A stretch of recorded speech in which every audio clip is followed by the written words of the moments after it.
Thank you very much. I would like to welcome Excellencies, of course, the Deputy Prime Minister and Minister of European Affairs, Dr. Jovan Amarovic, the German Ambassador, Mr. Felten, and in particular Dalibor Uljarevic as organizer of this event. And as a matter of fact, I'm speaking on behalf of the Southeast Europe Association, partly government-financed organization supporting research and cooperation, particularly of civil society organizations in the Southeastern European region, far beyond the Western Balkans. And I would like, as Ambassador Felten just said, extend also the best wishes of Mr. Sarrazin, Manuel Sarrazin, who has been the president of our association for 3 years now, and in addition was nominated special envoy for the Western Balkans only a few months ago. And he would like to be with you today, but of course, due to his obligations, particularly now in the framework of the Berlin process and all the events taking place in Berlin, was prevented from coming here.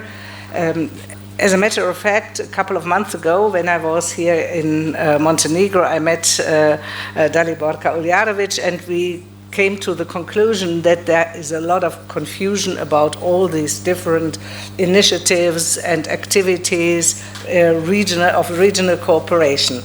I think I'm speaking also not only on behalf of my organization to say that, of course, regional cooperation is key for the development of the whole of the region and key of the accession of the non-EU countries in Southeast Europe to the European Union. And it is indeed deplorable that many organizations like the RCC, which was mentioned by Ambassador Felten, and others did not have the impact which we would have liked them to have, because it is very important that people see tangible results of such cooperation. And this was certainly not the case in many places. The ambassador mentioned CEFTA. I would mention a very small, but I think very relevant organization based in North Macedonia, NALAS, which is a network of local authority associations, that means municipalities, forming an association in all of the also Western Balkan countries, are cooperating in the framework of NALAS, which is hardly known. And I could mention others, also like the Energy Forum based in Vienna. And I think we will discuss this in the course of this today to see how also these initiatives could be better included in the Berlin process and therefore made more effective for the countries in the region.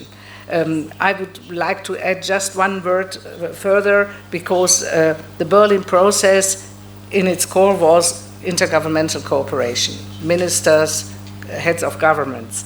But at a very early stage, I think it was at the third conference, already civil society organizations were included.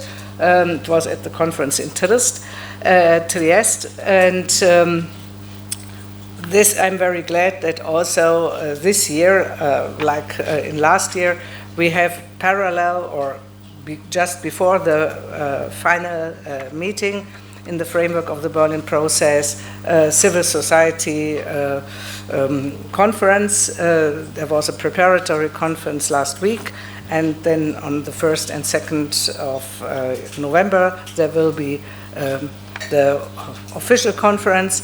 It is very important, in particular in this region, where civil society organizations often have serious problems of being heard, of being included, to improve this inclusion of the civil society, because we can very often see that what governments does remains on a declarative level and is not really implemented. And those who can implement are the civil society organizations, and they do so. But of course, they are often also very critical to what governments do, even in Germany. And therefore, I would like also to talk a little bit today how civil society can be much better. Organizations like yours, Daliborka, but many, many others, can be better included in these political processes in the framework of the regional initiatives, and in particular of the Berlin process. And their voice should not only be heard, they should be included in the debate and maybe also in decision making. This is very important, and there should be an obligation to involve civil societies wherever possible. My special field of activity now is nature conservation and environmental protection and sustainable development, protection of biodiversity. We had a very successful conference in presence at the end of March, together of the Southeast Europe Association with Foundation Euronature, a German organization which is very active here in the Balkans in protecting many areas and cooperating and supporting NGOs. One of the last successes was the declaration of a national park in the Shari Mountains between Albania and North Macedonia. And therefore, I would appeal to you also not to forget that there are governments, there are ministries, but there is also also in your countries, very active and very qualified civil society. And that should be also discussed. Thank you very much, and I hope we will have a very fruitful discussion today, and maybe even something to recommend to the final conference of the Berlin process in Berlin.